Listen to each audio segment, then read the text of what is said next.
আন্দোলন করবার পরও যেই সকল উপদেষ্টারা এই ছোটখাটো সমস্যার সমাধান করতে পারে না, গণ অভ্যুত্থানের পরের সরকারে এই ধরনের অকার্যকর, অনর্থক, অকাল কমান্ডো, অপদার্থ উপদেষ্টা আমাদের দরকার নয়। সেই বাংলাদেশ আমরা পরিত্যাগ করি নাই। অতএব জনগণের প্রত্যেকটা ন্যায্য আন্দোলনকে আপনাদেরকে দরদ দিয়ে দায়ের সাথে বিবেচনা করতে হবে।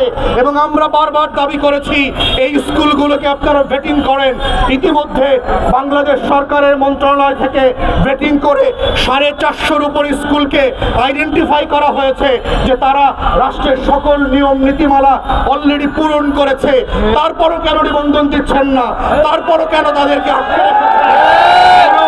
প্রতিবন্ধী শিক্ষার্থীদের ছেলেমেয়েরা কেন লেখাপড়া করতে পারবে না? কেন শিক্ষকদেরকে স্কুল বন্ধ করে দিয়ে কর্মদিবসে ঢাকাতে এসে দিনের পর দিন অবস্থান কর্মসূচি পালন করতে হবে? কেন একদিনের দাবিতে লিখিত বক্তব্য দেওয়ার পরেও মাননীয় মন্ত্রী, উপদেষ্টা, সচিবদের টনক নড়ে না? কাদের টাকায় আপনাদের ট্যাক্স দেওয়া হয় সেটা ভুলে যাবেন না। গণ অভ্যুত্থানের রক্তের টাকায় আপনাদেরকে চাকরি দেওয়া হয়েছে। যদি মনে করে থাকেন এইটা স্থায়ী চাকরি, শেখ হাসিনার দিকে তাকান। ক্ষমতার চেয়ার স্থায়ী না। যেই জনগণ আপনাকে চেয়ার দিতে পারে সেই একই জনগণ আপনাকে চেয়ার থেকে ছুঁড়েও ফেলে দিতে পারে। আমরা ইতিমধ্যে দেখেছি এবং কথা বলেছি, আমাদের ঠিক ডান দিকে আপনারা দেখেছেন তথ্য আপারা গত 54-55 দিন থেকে আন্দোলন করছে একটা ন্যায্য দাবি নিয়ে। যেই দাবিগুলো নিয়ে সরকার এখন পর্যন্ত কোনো যৌক্তিক আলোচনা করবার প্রয়োজন মনে করছে না। যেটা এই প্রকল্পটা বাদ দিয়ে নতুন আর একটা লুটের প্রকল্প তারা হাজির করেছে। কারণ তথ্য আপা প্রকল্পে বেতন ছাড়া এখন কোনো লুটের টাকা নাই। নতুন প্রকল্প করলে আরো 950 কোটি টাকা লুটপাট বাণিজ্য করতে পারবে এবং 2000 নতুন লোক নিয়োগ করার মাধ্যমে আউটসোর্সিং কোম্পানি দিয়ে আরো কয়েক হাজার কোটি টাকার লুটপাট বাণিজ্য হবে। তাই পুরাতন প্রকল্প বাদ দিয়ে নতুন করে এখন নতুন লুটের প্রকল্প তৈরি করছে। ঠিক একইভাবে আমরা দেখতে পাচ্ছি শিক্ষা মন্ত্রণালয় এবং সমাজ কল্যাণ মন্ত্রণালয়ের অধীন থেকে যে ব্যাপক লুটপাটের প্রকল্পগুলো জারি ছিল সেগুলো এখনো অব্যাহত আছে।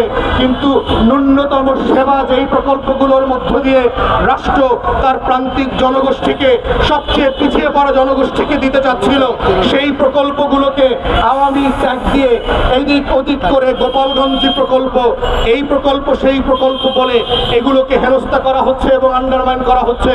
রাষ্ট্র যাদের মাধ্যমে সবচেয়ে বেশি ক্ষতিগ্রস্ত হয়েছে তাদেরকে আমরা বিচারের মুখোমুখি না করে প্রতিবন্ধী স্কুলগুলোকে আমরা আওয়ামী ট্যাগ দিচ্ছি, তথ্য আপাদেরকে আমরা আওয়ামী ট্যাগ দিচ্ছি। যারা প্রান্তিক নারীদেরকে সেবা দেয়, যারা প্রান্তিক জনগোষ্ঠীকে, প্রতিবন্ধী শিশুদেরকে বিনামূল্যে পড়ায়, বিনা ফিতে পড়ায়, তাদের ব্যাপারে আমাদের কোনো আলোচনা নাই। ক্যাবিনেট মিটিংগুলো নিয়ে আমাদের রীতিমতো প্রশ্ন আছে। এতদিন আন্দোলন করবার পরও যেই সকল উপদেষ্টারা এই ছোটখাটো সমস্যার সমাধান করতে পারে না, গণ অভ্যুত্থানের পরের সরকারে এই ধরনের অকার্যকর, অনর্থক, অকাল কমান্ডো, অপদার্থ উপদেষ্টা আমাদের দরকার নয়। ধরনের উপদেষ্টা এবং কর্মকর্তাদেরকে সম্মানের সাথে এক কাপড়ে বাড়িতে পাঠান। যদি না এই আমলারা, আওয়ামী আমলারা নতুন নতুন প্রকল্প করে আপনাদের এই উপদেষ্টাদেরকে দুদকের দুর্নীতি করা আগামী বছর জেলে নেওয়ার ব্যবস্থা করবে। সেই দিন কিন্তু আসতেছে। আমলাদেরকে আপনারা চেনেন নাই, তারা কিভাবে কাকে কোন ঘাটের জল খাওয়াবে এবং কোন বেলাতে খাওয়াবে সেইটা বোঝার ক্ষমতা শেখ হাসিনারও বুঝতে অনেক দেরি হয়ে গেছে। তাই সেই জায়গা থেকে আপনারা শিক্ষা নেন। আমাদের পক্ষ থেকে আমরা জোর দাবি জানাচ্ছি, প্রয়োজনে আপনারা অবিলম্বে একটা উপকমিটি করেন। উপকমিটি এই প্রতিষ্ঠানগুলোকে ভেটিং করবে, রাষ্ট্রের নিয়ম কানুনগুলো যেগুলো নীতিমালা আছে সেগুলো তারা মানছে কিনা এবং সেই ভিত্তিতে এই প্রতিষ্ঠানগুলোকে গ্র্যাজুয়ালি নিবন্ধিত করা, এমপিওভুক্ত করা, জাতীয়করণ করা, শিক্ষক কর্মকর্তা কর্মচারীদেরকে পেনশনভুক্ত করা, নিয়মিত বেতনের ব্যবস্থা করা দরকার। এই ন্যূনতম দাবিগুলো নিয়ে মেনে নিয়ে আলোচনার পথ খুলে দেন। আজকের নেতৃবৃন্দকে আপনারা সচিবালয়ে ডেকে নেন, বসেন, কথা বলেন, ন্যায্যতার ভিত্তিতে নাগরিকদের সমস্যার সমাধান করেন।